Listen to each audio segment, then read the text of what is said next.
أعوذ بالله من الشيطان الرجيم.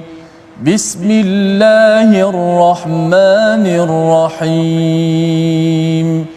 الحمد لله رب العالمين الرحمن الرحيم مالك يوم الدين إياك نعبد وإياك نستعين اهدنا الصراط المستقيم صراط الذين أنعمت عليهم غير المغضوب عليهم ولا الضالين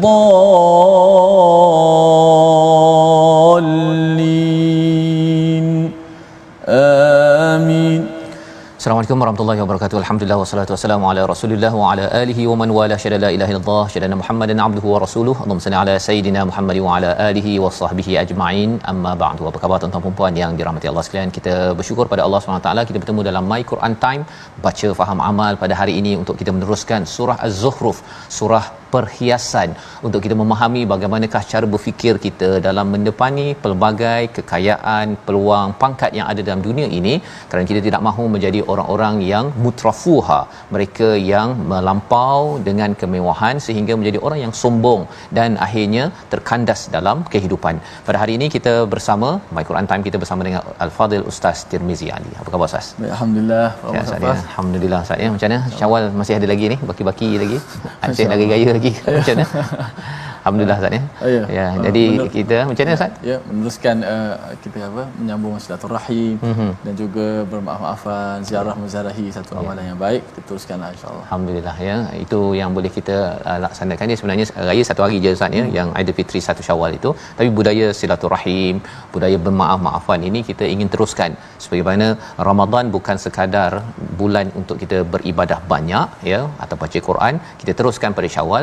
1 Syawal bukan sekadar masa untuk bersilaturahim, kita teruskan juga pada sepanjang tahun kita, kerana kita yakin bahawa itu adalah antara tuntutan dalam agama kita.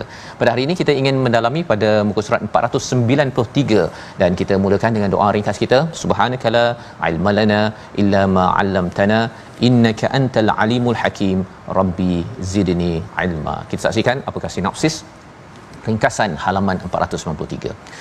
Pada ayat 48 hingga 56 kita akan mengambil pelajaran daripada kisah Nabi Musa alaihi salam dan Firaun yang sombong, bagaimana beliau menemplak Nabi Musa, tetapi dalam masa yang sama juga ia melambangkan kebodohan dan kesombongan yang akan diazab oleh Allah Subhanahu Wa Taala. Diikuti pada ayat 57 hingga 60 pelajaran daripada kisah Maryam dan Nabi Isa alaihi salam. Mari sama-sama kita baca daripada ayat 48 hingga 54 memulakan sesi kita pada hari ini. Silakan Ustaz. Baik, alhamdulillah, terima kasih Fadil Ustaz Fazrul, penonton-penonton, sahabat Al-Quran yang saya kasihi sekalian. Syukur kepada Allah Subhanahu Wa Taala dapat kita meneruskan lagi My Quran Time, baca faham amal. Kali ini muka surat yang ke-493. Jom sama-sama kita mulakan majlis kita membaca ayat 48 hingga 54. أعوذ بالله من الشيطان الرجيم وما نريهم من آية إلا هي أكبر من أختها وأخذناهم بالعذاب لعلهم يرجعون وقالوا يا أيها الساحر ادع لنا ربك بما عهد عندك إننا لمهتدون فلما كشفنا عنهم العذاب إذا هم ينكثون ونادى فرعون في قومه قال يا قوم أليس لي ملك مصر وهذه الأنهار تجري من تحتي أفلا تبصرون أم أنا خير من هذا الذي هو مهين ولا يكاد يبين فلولا ألقي عليه أسورة من ذهب أو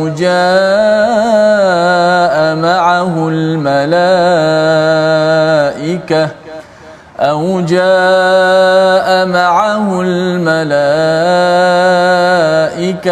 مقترنين فاستخف قومه فأطاعوه إنهم كانوا قوما فاسقين. صدق الله. Surah Al-Azim, kita bacaan daripada ayat 48 hingga 54 untuk sama-sama kita melihat kembali kepada surah Az-Zukhruf. Pada surah yang 43 ini menjelaskan tentang bagaimana kita mendepani kepada kemewahan, kekayaan dalam hidup kita. Pada ayat 48 Allah menyatakan wama nurihim min ayatin illa hiya akbaru min ukhtiha, iaitu dan tidaklah kami tunjukkan suatu mukjizat kepada mereka kecuali mukjizat itu lebih besar daripada mukjizat-mukjizat yang sebelumnya, dan kami timpakan kepada mereka azab yang besar agar mereka kembali ke jalan yang benar. Ini adalah ayat 48 menjelaskan tentang bagaimana kalau kita melihat mukjizat yang ditunjukkan dalam kehidupan Rasul Nabi Muhammad sallallahu alaihi wasallam, dan lebih tepat lagi adalah zaman Nabi Musa, iaitu satu mukjizat itu akan diikuti oleh mukjizat-mukjizat yang lebih besar selepas itu, ya, iaitu akbaru min ukhtiha, maksudnya lebih besar daripada saudara perempuannya lah kalau kita terjemahkan begitu sahaja daripada bahasa Arab. Tapi poin ni apa? Bila kita melihat kepada adik-beradik kita, sebenarnya muka dia lebih kurang sama. Jadi orang akan melihat bahawa mukjizat ini lebih kurang sama, tetapi sebenarnya itu lebih besar kerana akhirnya, itu yang penting, akhirnya kalau katakan mukjizat itu tidak diimani, maka Allah menyatakan wa akhadnahum bil adzabi la'allahum yarji'un. Allah akan azab kepada sesuatu kaum agar mereka itu kembali kepada Allah Subhanahu wa taala. Jadi inilah yang dikomentar oleh salah seorang ulama, iaitu Asy-Syaukani, ya, dia menyatakan bahawa bila Allah sayang kepada seseorang hamba-Nya itu, dia memberi ujian dan memberi azab, kerana Allah bukannya sekadar nak memberi ujian dan mengazab, tetapi kerana nakkan kita kembali la'allahum yarji'un kepada Allah Subhanahu wa taala. Wa qalu, ya, mereka berkata, siapa yang berkata? Kepada ahli sihir pada waktu itu dan juga orang-orang yang berada di sekitar Firaun, ya ayyuhas sahir, wahai tukang sihir. Ini gelaran yang mereka berikan kepada Nabi Musa, Ustaz. Yang mereka kata Nabi Musa ini yang membawa sihir, padahal mereka sebenarnya yang salah seorang penyokong, kumpulan menyokong pada Firaun itu adalah ahli sihir itu sendiri. Ya, jadi mereka menggelarkan kepada Nabi Musa ini sihir. Satu, ia sebagai satu kutukan, dalam masa yang sama juga ia adalah sebagai satu pujian, sebagaimana telah diberikan gelaran ini kepada Nabi Muhammad sallallahu alaihi wasallam, iaitu daripada nabi bawa al-Quran itu mereka kata sihir kerana kesannya itu yang amazing, yang memang mengkagumkan, tetapi mereka tidak mahu kata bahawa al-Quran ini majid ataupun azim, tetapi mereka gelarkan sebagai sihir, sebagai satu penghinaan. Dalam masa sama mereka mengiktiraf kekuatan al-Quran itu sendiri. Kata mereka, ya ayyuhas sahir ud'u lana rabbaka bima ahida 'indaka innana lamuhtadun, iaitu doalah, ya, mintalah pada Tuhan kamu itu apa yang telah dia janjikan kepadamu, ya, innana lamuhtadun, kami akan beriman ataupun kami akan mendapat hidayah, petunjuk bila kamu buat perkara tersebut. Dalam ayat yang ke-49 ini pelajaran untuk kita sebenarnya, nabi dan juga orang-orang soleh, ulama terutamanya, ia adalah rujukan penting dalam masyarakat.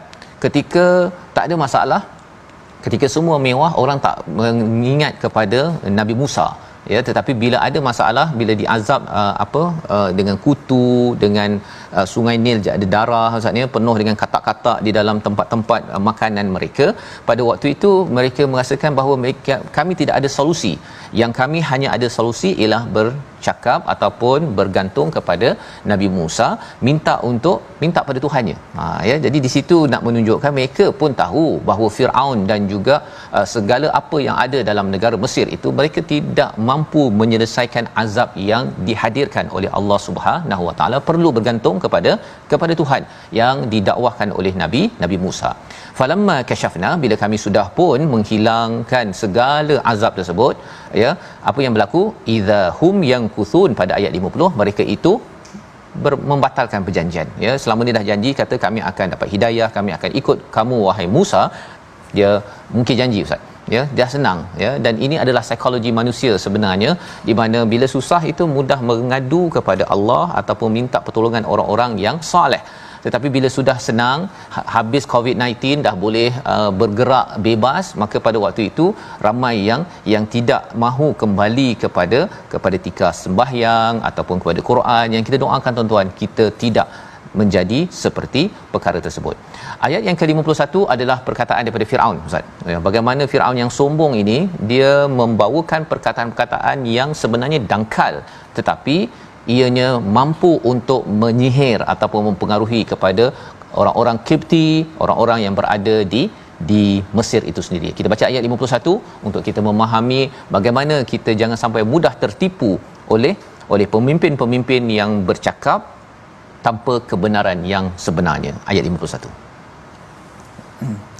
A'udzubillahi minasyaitonir rajim.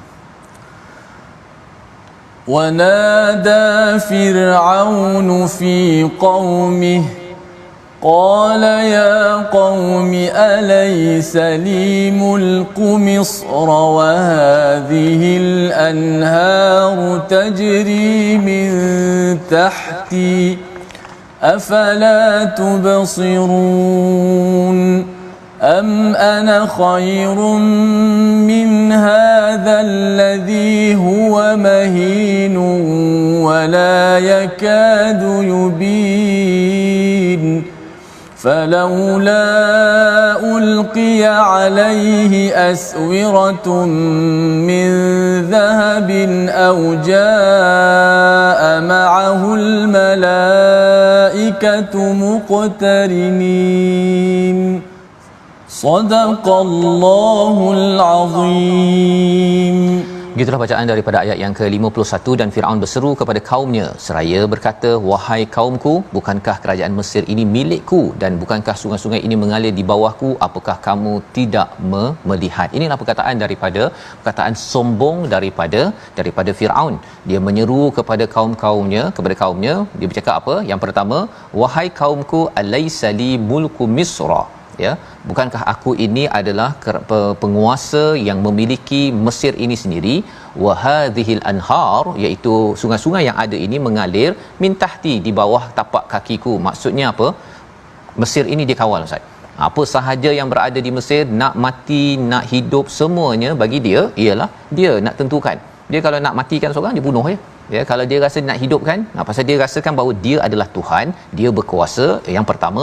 Dan yang keduanya, dia kata bahawa hadhil anhar, sungai ini, terutama kita bercakap tentang Nil, ustaz, ya, yang besar itu, dia kata tajri min tahti, iaitu dia mengalir di bawah kakiku. Maksudnya di bawah kekuasaanku aku boleh alirkan. Kalau rasanya nak alirkan sungai itu kepada satu tempat dan banjir, dia boleh buat. Dan kalau dia nak selamatkan seseorang, dia rasakan bahawa dia boleh buat.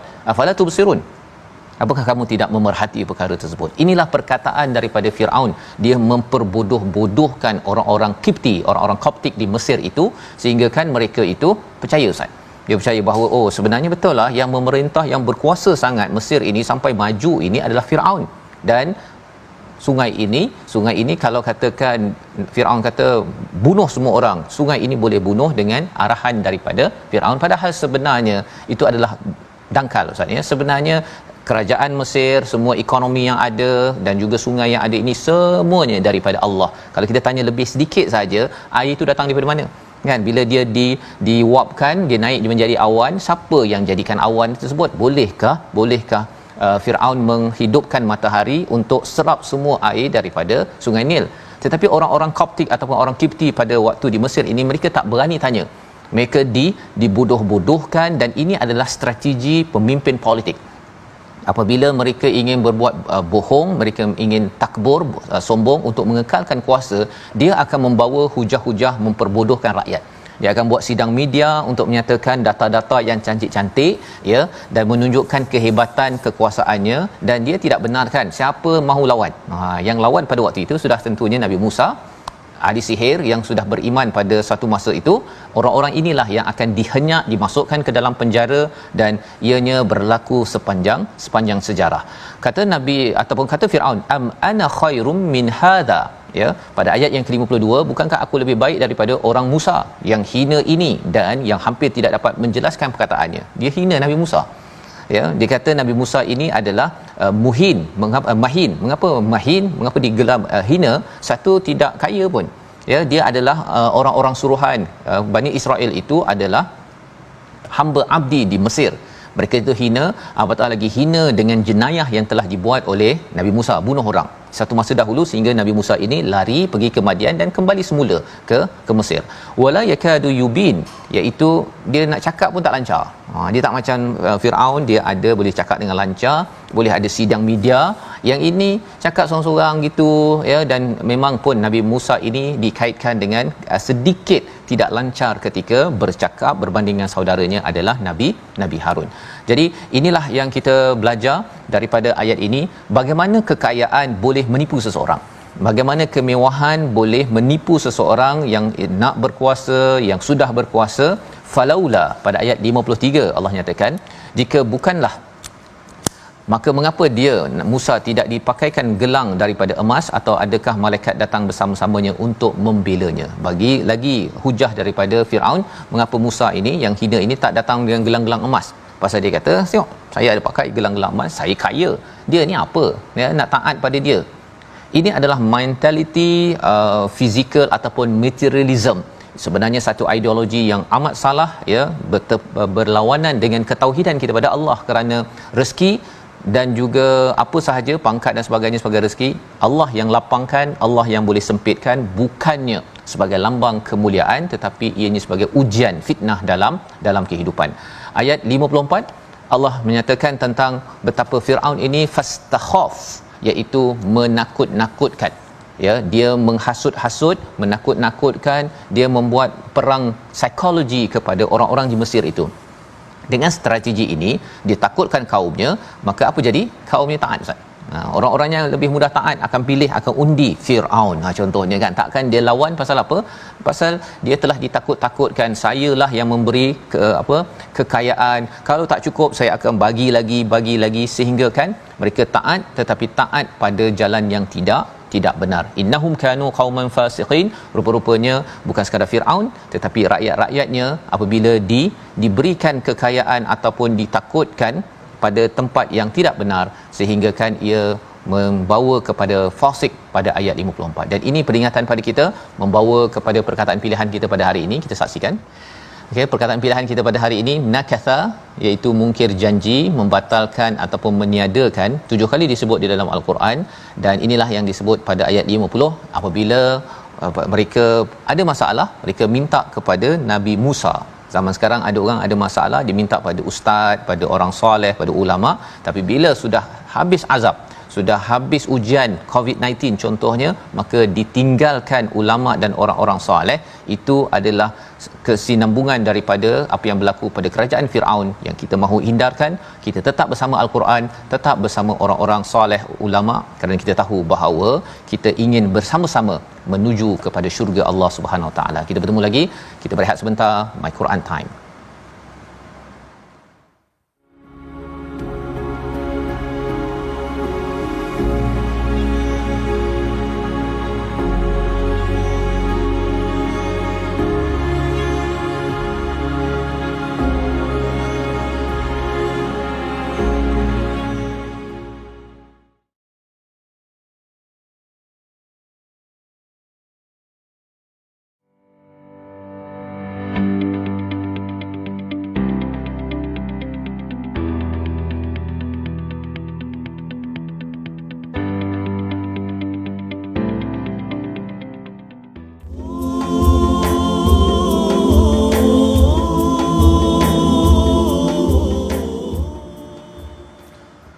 Alhamdulillah, syukur pada Allah Subhanahu Wa Taala pada kali ini dapat kita bertemu kembali dalam My Quran Time baca faham amal dalam mendalami muka surat yang ke-493.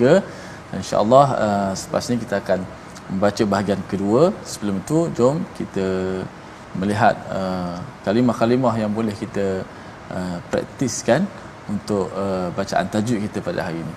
Okey, kita lihat di slide kita yang berkenaan dengan tajwid pada hari ini. Contoh, walau nasya'u laja'alna minkum malaikatan fil ardi yakhlufun. Sempurnakan dua hukum mat wajib muttasil dalam ayat ini. Dalam ayat terakhir ayat 60 ni ada dua hukum mat wajib. Pertama walau nasya'u, yang kedua malaikah. Huruf mat bertemu dengan hamzah dalam satu kalimah, tu maka berlakulah disebut sebagai hukum mat wajib muttasil. Hukumnya kita baca sama ada 4 ataupun 5 harakat.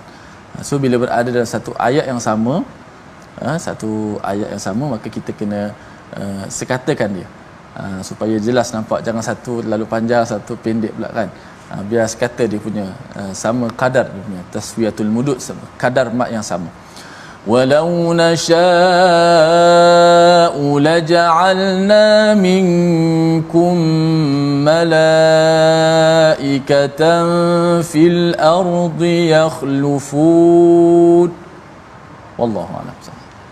Baik, terima kasih diucapkan pada Ustaz Tir ya, berkongsi tadi bagaimana panduan bagaimana membaiki bacaan kita Ustaz ya, dan sudah tentu kita baiki bacaan dan juga kita baiki cara kita berfikir sebagaimana yang diarahkan ataupun dicadangkan di dalam al-Quran ini. Bagaimana kita membina iman Ustaz ya. Sebenarnya kita baiki bacaannya ini dan juga baiki kefahaman kita ini penting agar kita dalam hidup kita ini, zuhruf ini sesuatu yang menarik sebenarnya. Semua orang nakkan kekayaan, nakkan lip-lap istilahnya kan ya, tetapi kita kena gunakannya pada tempat yang betul ya. Bukan salah, tapi perlu digunakan pada tempat yang betul, bukannya dia menyebabkan kita tersasar. Sebagaimana kita lihat pada contoh zaman Nabi Musa, ada seorang daripada Bani Israel itu adalah Qarun. Asalnya adalah orang yang bersama dengan Nabi Musa, tetapi apabila dia mendapat peluang itu, kalau kita tidak sedar dengan panduan daripada surah Az-Zuhruf ini, ia mudah untuk membawa kita ke bawah.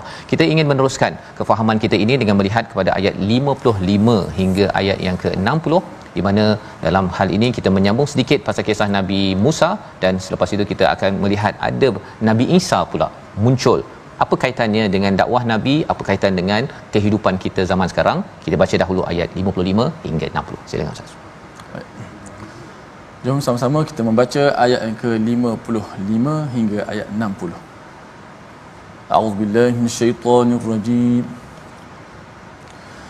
Falamma asafuna intaqamna minhum fa'aghraqnahum ajma'in.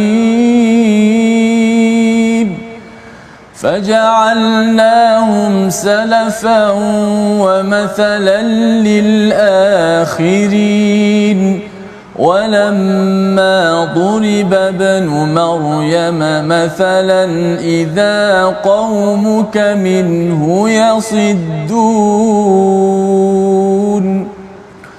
وقالوا أآلهتنا خير أم هو ما ضربوه لك إلا جدلا بل هم قوم خصمون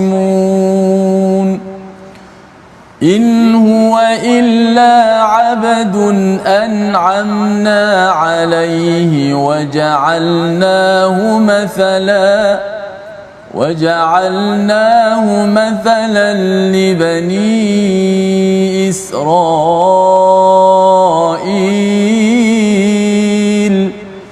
ولو نشاء لجعلنا منكم ملائكة في الأرض يخلفون. صدق الله. Surah Al-Azim, kita bacaan daripada ayat yang ke-55 hingga ayat yang ke-60. Ayat 55 Allah menyatakan falamma asafuna, iaitu maka ketika mereka membuat kami murka, kami hukum mereka lalu kami tenggelamkan mereka semuanya ke dalam di laut. Inilah yang berlaku ya kepada Firaun dan juga mereka yang mendustakan ataupun menghina kepada Nabi Musa dan juga pengikut-pengikut yang beriman, di mana Allah menyatakan selepas mereka membuat propaganda. Mula-mula propaganda mereka Ustaz ya, dia kata bahawa Nabi Musa ni hina ya, Nabi Musa dan orang-orangnya ini adalah tak boleh cakap dengan betul. Dia hina macam-macam karakter assassination, membunuh karakter untuk menyebabkan orang tak percayalah pada Nabi Musa tersebut. Dan lepas itu ialah dalam ayat yang ke-53 itu, Nabi Musa mengapa dia ni tak ada kekayaan, mengapa tak dipakaikan gelang, mengapa tak ada malaikat datang. Jadi ini semua adalah untuk memastikan Nabi Musa itu tidak diberi perhatian sehingga kan Firaun masih berkuasa. Jadi kerana apa yang mereka ataupun apa yang dibuat oleh oleh Firaun ya, menakut-nakutkan kaumnya sekali berada dalam keadaan fasik, sehingga kan Allah memberikan hukuman pada mereka dengan ditenggelamkan.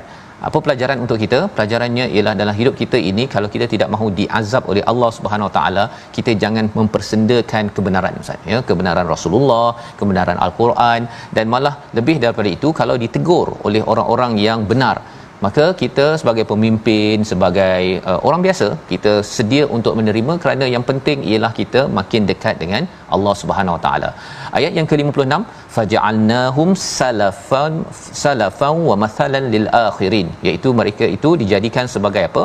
Sebagai pengajaran bagi masa lalu dan juga kepada orang-orang yang akan datang, iaitu Firaun dan juga kerajaannya itu bukanlah hebat ya, walaupun kita nampak di Mesir itu ada piramid Ustaz ya, tapi itu adalah lambang kepada kezaliman yang dibuat kerana meminta kepada Bani Israel. Ada yang mati-mati pun meninggal kerana nak membina satu bangunan ataupun binaan yang besar untuk seorang pemerintah yang zalim. Seterusnya, bila bercakap tentang menafikan pada Nabi Muhammad sallallahu alaihi wasallam ini, satu pelajaran daripada kisah Nabi Musa, satu lagi adalah berkaitan dengan Nabi Isa. Walamma duriba ibnu maryam mathala idza qaumuka minhu yasiddun, ayat 57, iaitu dan ketika putra Maryam dijadikan perumpamaan, tiba-tiba kaum Quraisy bersorak gembira kerananya. Cerita apa pula Ustaz kan? Tiba-tiba bawa kisah Nabi Isa. Rupa-rupanya asbabun nuzul tentang perkara ini, bila Nabi Muhammad membawakan hidayah, membawakan seruan untuk kembali kepada Allah, maka mereka menyatakan, oh ini macamlah Nabi Isa kan, macamlah Nabi Isa nak ajak orang agar menyembah kepada Tuhan yang betul, bukannya kepada para malaikat.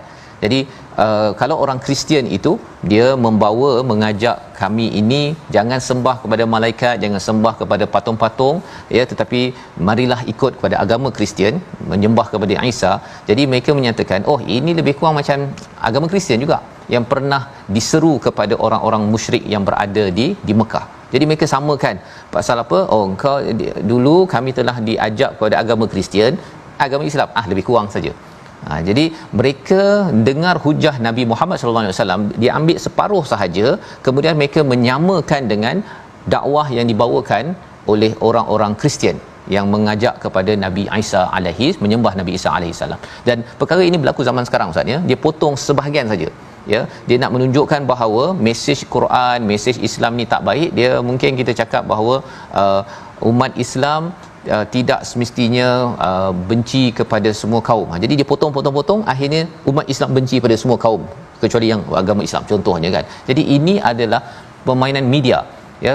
Pada zaman Firaun, permainan media itu dengan menakut-nakutkan kaum. Kalau dalam contoh ayat 57 ini, dengan potong sebahagian mesej agar apa? Orang dapat mesej yang salah.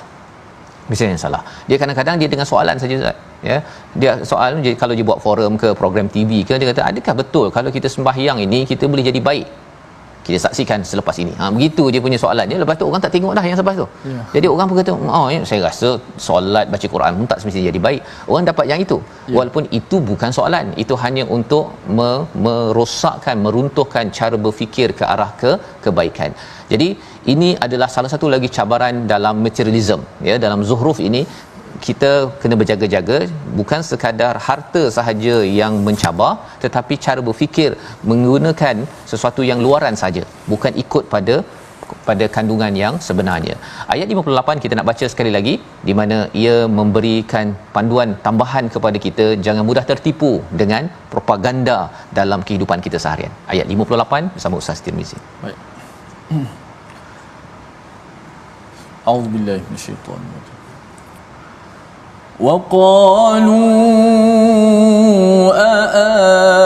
أآلهتنا خير أم هو ما ضربوه لك إلا جدلا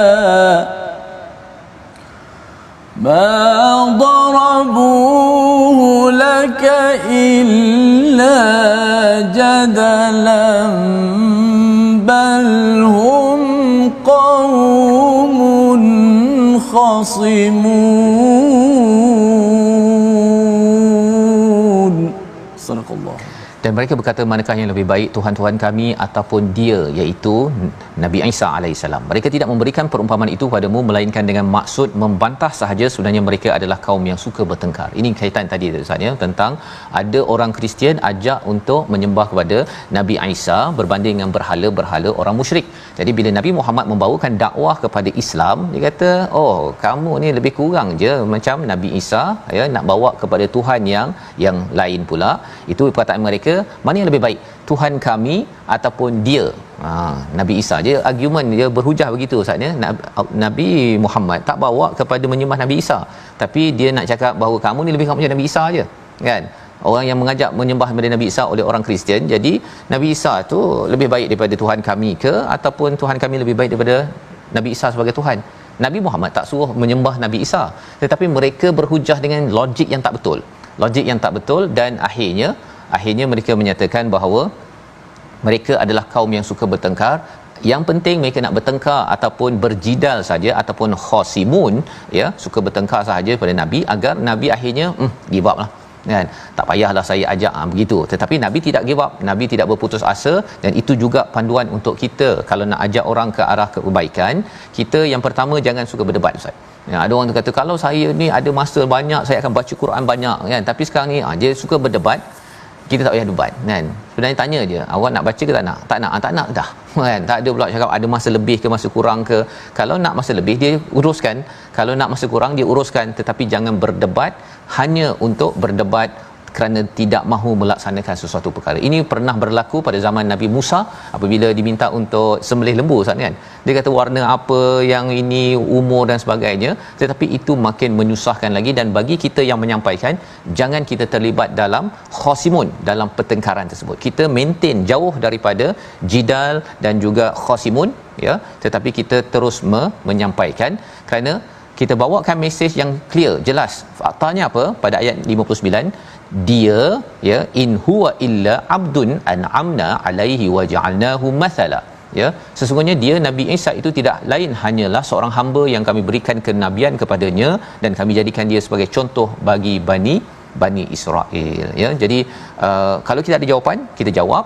Kalau tak, kita biar Allah jawab. Dalam hal ini Allah yang jawab kepada mereka dalam bentuk wahyu yang diturunkan agar jelas sebenarnya Nabi Isa tu masih lagi makhluk, dan orang Kristian yang mengajak kepada agama Kristian itu juga bertentangan dengan apa yang dibawakan oleh Nabi Muhammad sallallahu alaihi wasallam.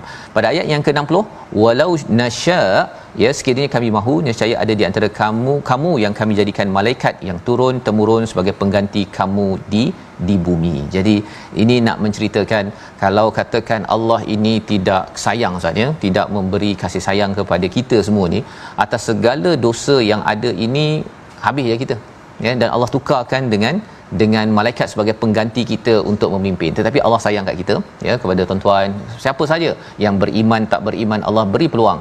Orang yang tak beriman, Allah beri peluang dia hidup untuk mendengar cahaya hidayah. Untuk kita yang dah dengar Quran konsisten, kena share dengan seramai mungkin orang. Agar apa? Agar Allah sayang kita, kita perlu sayang kepada Allah dengan membuktikannya dengan amalan-amalan mengajak kepada ketauhidan pada Allah Subhanahu Wa Taala.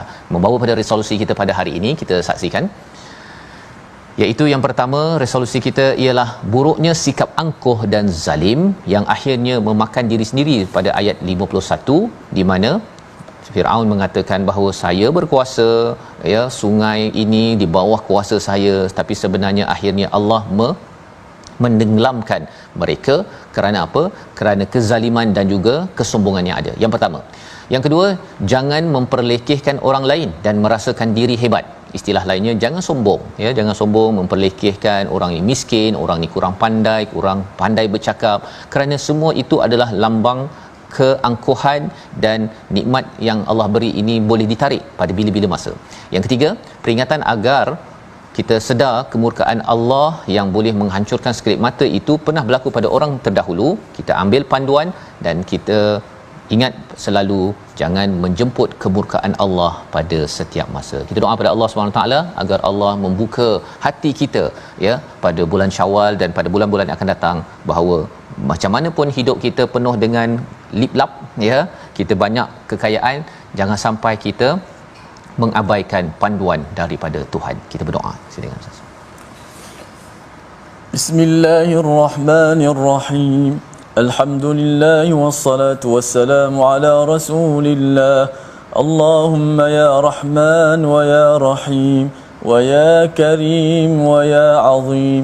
La ilaha illallah rabbul arshil azim. لا إله إلا الله رب السبع ورب العرش الكريم. لا إله إلا الله رب السماوات السبع ورب العرش الكريم. لا يا إله الناس يا ملك الناس يا رب الناس لا تعذبنا فلا نقوى على عذابك. نرجو رحمتك ونخشى عذابك يا رب العالمين.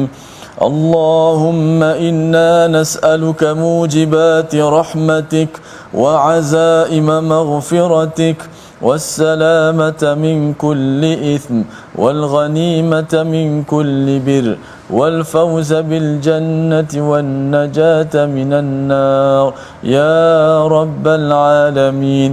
اللهم إنا نسألك الفردوس الأعلى. اللهم إنا نسألك الفردوس الأعلى. اللهم إنا نسألك الفردوس الأعلى يا رب العالمين. وصلى الله على سيدنا محمد وعلى آله وصحبه وسلم والحمد لله رب العالمين.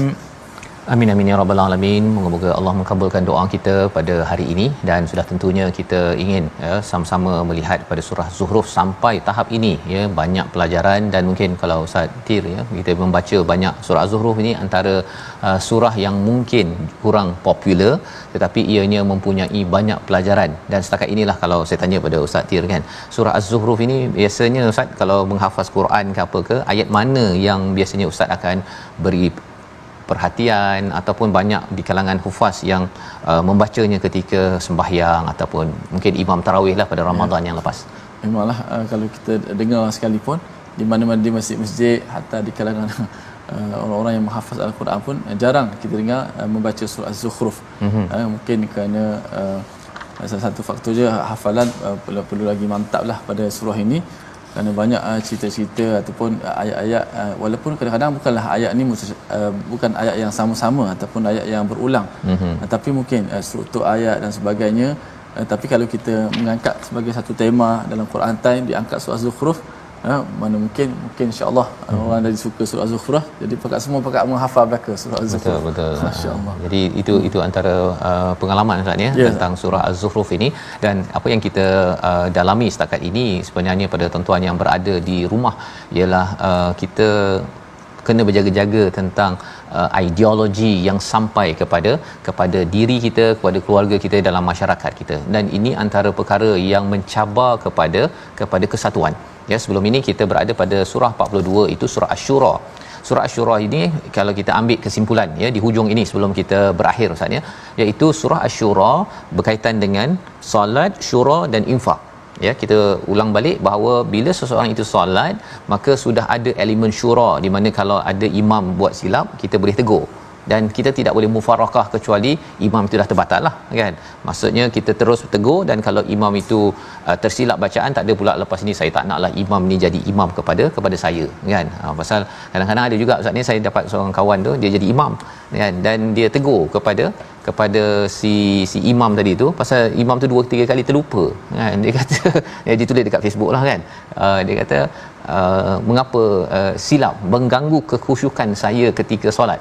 Jadi mungkin Ustaz boleh kongsi sikit bagaimana khusyuk dalam solat dan juga imam yang kadang-kadang terlupa, tersilap, untuk difahami oleh kita semualah ketika solat, kerana dia ada kaitan dengan syura dan ada kaitan dengan surah Az-Zukhruf yang kita bincangkan sekarang. Masya-Allah, bila kita menjadi imam dan sebagainya, memanglah satu cabaran yang juga kuat untuk kita mengingat ayat-ayat yang kita hafal. Dan kalau kita lihat, kita tak kata kitalah yang kecil ini, macam imam-imam di Mekah sekalipun, ada mereka juga kadang tersilap, terlupa ayat dan sebagainya. Maka kita katakan dari sudut rukun, Fatihahnya wajib. Bacaan jadi sunat. Jadi kalau ada salah, tidaklah mengganggu solat itu sampai tidak sah, sampai tak nak ikut. Kecuali kalau dia bacaan dia terlalu kurang sangat tu kan, itu bolehlah. Tapi begitulah kita kata cabaran untuk mengingat ayat-ayat yang kita hafal.